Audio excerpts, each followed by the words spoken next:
All right, welcome in everyone. Thanks for joining us today for today's AgSTAR webinar on federal financing resources for anaerobic digesters. My name is Nick Elger. I'm the program manager of the EPA AgSTAR program, and we're happy you're here with us today. So today's agenda is going to be a great group of speakers.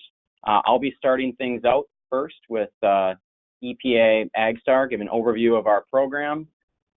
Next will be Fred Peacock with USDA Rural Development, talking about REAP grants and loans that are available and other financing resources that are available for digesters. And lastly will be Jeff Porter with USDA NRCS to talk about the resources and information that they have available for manure management. And at the end, we'll have some question and answer with the audience. And I do encourage you all to enter your questions in throughout the webinar. We will be compiling the questions throughout and going in order of the way that they're received. So please don't be shy and send them in as quickly as you have a question pop in your head. And just a couple reminders for everyone on the phone. All the speakers are on listen-only mode. So if you have a dog barking in the background or a baby crying, you don't have to worry. We have you covered. All your phones are muted. If you have any questions or technical difficulties hearing or anything throughout, please type your questions in the box and we'll try to address those as soon as we can. And all of the slides will be available at the end of the presentation on the AgSTAR's website as well, too. So again, my name is Nick Elger. I'm the program manager for the EPA AgSTAR program. And today I want to walk through with you the AgSTAR program, who we are, what resources we have to offer. And some of you may have worked with AgSTAR over the years and may have a basic understanding of what AgSTAR does. But today I'm going to take a deeper dive into some of the tools and resources that AgSTAR has that we think are most helpful, and talk with you some of the trends that are happening in the industry, and share some project examples and lesson learned from operators. And just want you to keep in mind that all of the resources that I'll be sharing with you today will be available on are available already on our website, and encourage you to access them and share them with your stakeholders and use them as you see fit. So EPA AgSTAR is the primary resource in the federal government for information that focuses on anaerobic digestion of animal manure. We're a voluntary, non-regulatory program of EPA and USDA, and we promote the economically, environmentally sound management of livestock manure. We have very strong ties with industry. We have partnerships with state and national governments, nonprofits, and university stakeholders, all in the effort of moving the industry forward, sharing information, and as well as we provide direct technical assistance to projects to help them answer questions they may have when building their digester or managing their manure. So why is EPA interested in biogas and AgSTAR doing all the work that we do? Well, our population is growing, and so is our consumption of food. And in the U.S., we have a lot of farm animals, in the tens of millions of dairy cows and pigs, and billions in the poultry industry. And while our consumption of animal products has produced great economic benefits for farmers and the ag community, it does come at a cost. There's a lot of manure to manage for all those animals. And the cost of that management falls largely on the agricultural community as well. And in addition to the manure waste in the U.S. has a food waste problem as well. USDA estimates that nearly 40% of food produced is wasted each year, and a large majority of that food waste is sent to landfills. So where does all that waste go? And are there ways that we can better manage the waste to create value for both the farmers and the agricultural community and society? Yes, there are options. And one solution I want to talk to you today is about anaerobic digestion, the focus of the AgSTAR program. While there are a lot of solutions for managing waste, especially food waste, as you can see the EPA food recovery hierarchy, anaerobic digestion is the process that I'm going to focus on today and creating value from that waste. So we talked about the economic cost of managing waste and anaerobic digesters as a tool to help manage waste, but their digesters can help diversify farm revenue. And while there's a capital cost to build the digester, there are potentially returns from the investment on the sale of energy and the co-products. And the sale of these resources can help diversify farm revenue. And in years where milk prices are low or droughts happen, digesters can make it easier for farmers to get by. Rural economic growth. Digesters also can create local construction jobs and lasting full-time jobs needed to operate and maintain the digesters. And many of the digester companies are small businesses. And here at AgSTAR, we work hand in hand with many digester companies. And it's our goal to help support these companies, because if these small companies can be successful, we here at EPA are successful in accomplishing our goals to provide clean air, clean water, and healthy soils. Conservation of agricultural land. Farmers care deeply about the health of their land, and many that I know hope to pass their land down to their children and their grandchildren. Digesters can help manage nutrients and organic matter and can be a tool to help build healthy soils so that future generations can enjoy the land. And energy independence. Many farmers with digesters utilize the energy that's produced for their own farm energy needs. In addition to that, they produce locally produced renewable energy that can increase our energy independence and lessen our demand for fossil fuels and foreign energy.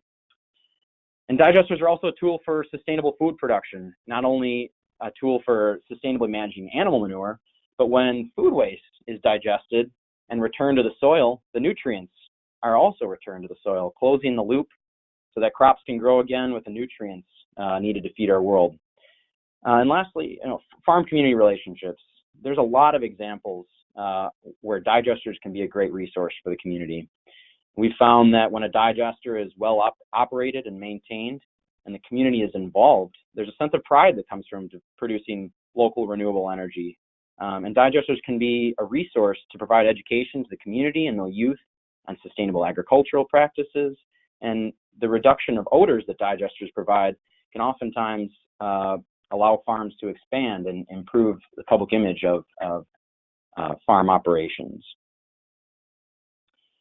So some resources that AgSTAR has is a collection of success stories that we aim to recognize those farms and digester companies that have built successful projects so that others can learn from their successes. We have a series of success stories and project profiles that highlight the successes and challenges of projects and their endeavor in building their own projects. And we hope that others can learn from those successes and challenges to have their own success.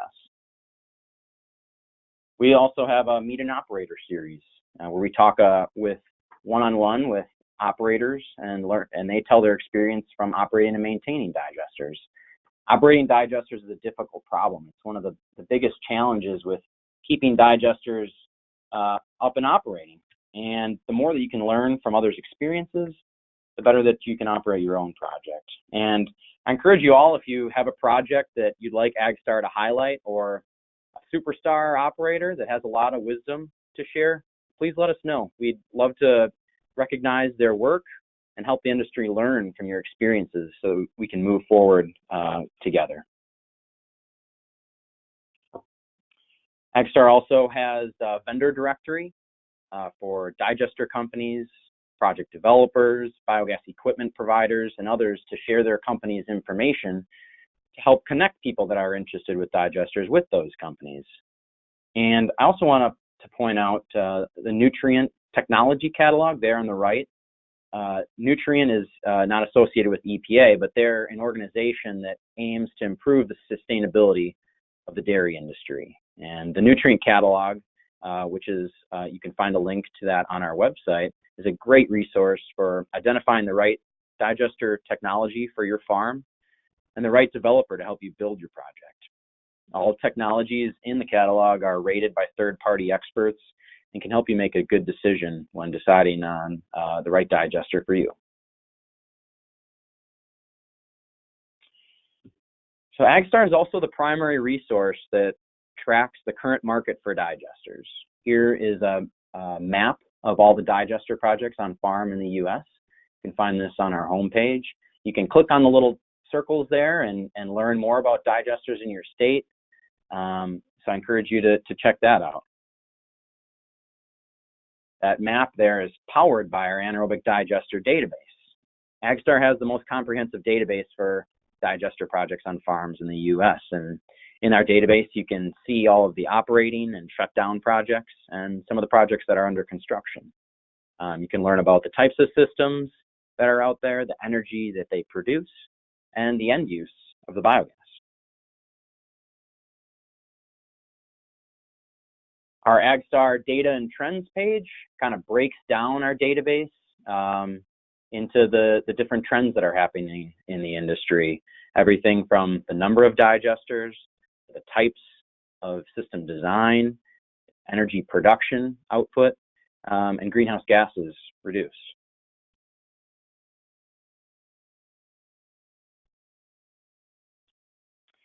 Our guidelines and permitting for digesters page dives into some of the technical questions that get people hung up quite a bit. What are the permitting requirements for a digester? There on the left, we have state-specific requirements. We've gone through and worked with our state partners to identify what requirements are needed in every state to permit a digester. Interconnection, another big challenge for getting projects going. We have a resource available that helps walk through some of the basic steps in having a successful interconnection agreement. And that's also available on our guidelines and permitting page. And our co-digestion guidelines that describe the key considerations of adding food waste to a digester. So, what's happening in the US market as far as digesters go? Well, there's currently 253 existing biogas systems on farms in the US. But there's a massive potential for additional digesters. EPA estimates that if all of the digesters that have potential in the US to be built on farms, there could be an additional 8,100 digesters built.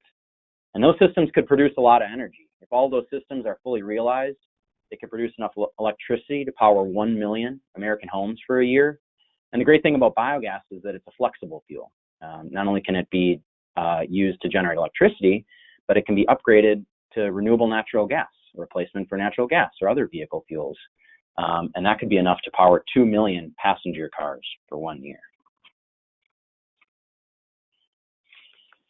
So biogas in the context of other renewable energies, as you can see there, is down at the end currently. Wind, solar, and geothermal surpass it. But if all of those digesters in the US are realized, there could be great potential for expansion. And if all those projects are realized, we come close to the current market for solar in the US right now.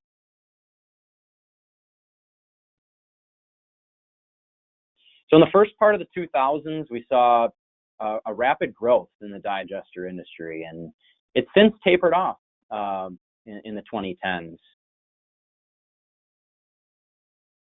And one of the big reasons why is the drop in natural gas prices. In 2008, 2009, the shale boom happened, and as you can see in the graph, it correlates with the growth of the anaerobic digester industry. Biogas now had to compete with low natural gas prices, and it made some projects not economically viable anymore. In addition, you see a spike there in around 2012 too. There were a lot more federal and state incentives available to biogas projects, and those have since gone away as well. But there is a lot of growth happening now, thanks large part to the renewable fuel standard and the low carbon fuel standards that are available on the West Coast in California, Washington, Oregon. Those are really driving projects. In California alone, there's 17 projects just last year that received grant funding from the California Department of Food and Agriculture. And already in the first quarter of 2018, there's been 4 new projects put online.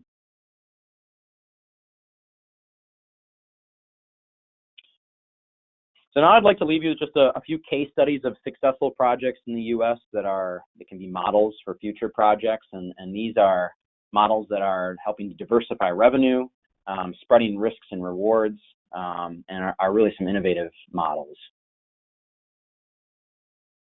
So the first farm I want to highlight is Barway Farm in Deerfield, Massachusetts. It's a smaller farm. There's only 250 cows that are milked there. It was just recently built in 2016. And the interesting thing about this digester in the business model is that it's third-party owned and operated. So the majority of the risk is taken off of the farmer and instead put on Vanguard Renewables, the company that owns and operates the digester. The farmer leases the land to Vanguard for the digester and provides a small capital investment into the system as well, too. And the interesting thing about this project is there's a lot of food waste sent to this digester. In the Northeast, there are food waste bans that are requiring large producers of food waste to divert their food waste from landfills to other sources like composting or, in this case, a digester. So this was one farm that took advantage of that. And the really cool thing about this business model is the closed loop system of it. I'll quickly walk through. So Barway Farm there at the top produces their milk from their cows and sends it to Cabot Creamery. There's also the manure that is sent to the digester on the farm, where Vanguard Renewables operates the digester. The digester then sends renewable energy back to the farm and onto the grid that is used by Cabot Creamery and the grocery stores, where the food, the milk and cheese is sent to the food distributor, and the waste from both this food distributor and Cabot is sent back to the digester. So it's a closed loop system, which is really outstanding. Eco markets for the co-products. Freund Farm in Connecticut is a small farm, 300 cows again, but they're capitalizing on the manure itself and separating the solids from the manure to create biodegradable planter pots that can replace peat moss. And so they have a really great business model up there, taking advantage of not just the energy aspect of the digester, but the manure itself. After it is digested, they take those solids out and create a product from it. The last project I want to highlight is an example in California, California Bioenergy Kern Cluster. California Bioenergy has been working over the past several years and now has 15 digesters, 15 different farms that are going to be building digesters, covered lagoon digesters, and sending the biogas to a centralized cleanup facility to upgrade the biogas to renewable natural gas and put that renewable natural gas into the pipeline. So they're taking advantage of economies of scale to make this economically work, and as well as the California Department of Food and Agriculture grants and incentives that are available. And they envision this project offsetting about 5 million gallons of diesel per year.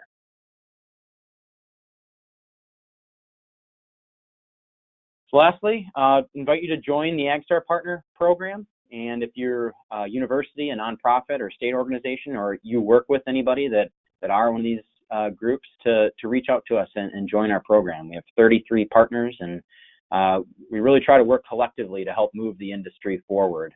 And we want to recognize the great work that you're doing in your state or with your organization. Here's one example of our partner, Washington State University. They have an anaerobic digester budget calculator that we have linked to on our website, and it allows people to easily calculate the economic value of investing in a digester under different scenarios. So we're happy to share information that you have within your organization to help move the industry forward. A couple new resources that are coming soon. We're updating our biogas market opportunities report. That should be coming out hopefully in the next few weeks, which will provide some of the data that I've presented today on the potential for new projects across the country. And also one of our keystone resources is our AgSTAR handbook, the manual for developing biogas projects. we are updating that as well too, and hope to have that out in the next several months. So please visit our website, epa.gov/AgSTAR, everything from the basics of anaerobic digestion to some of the more technical resources available.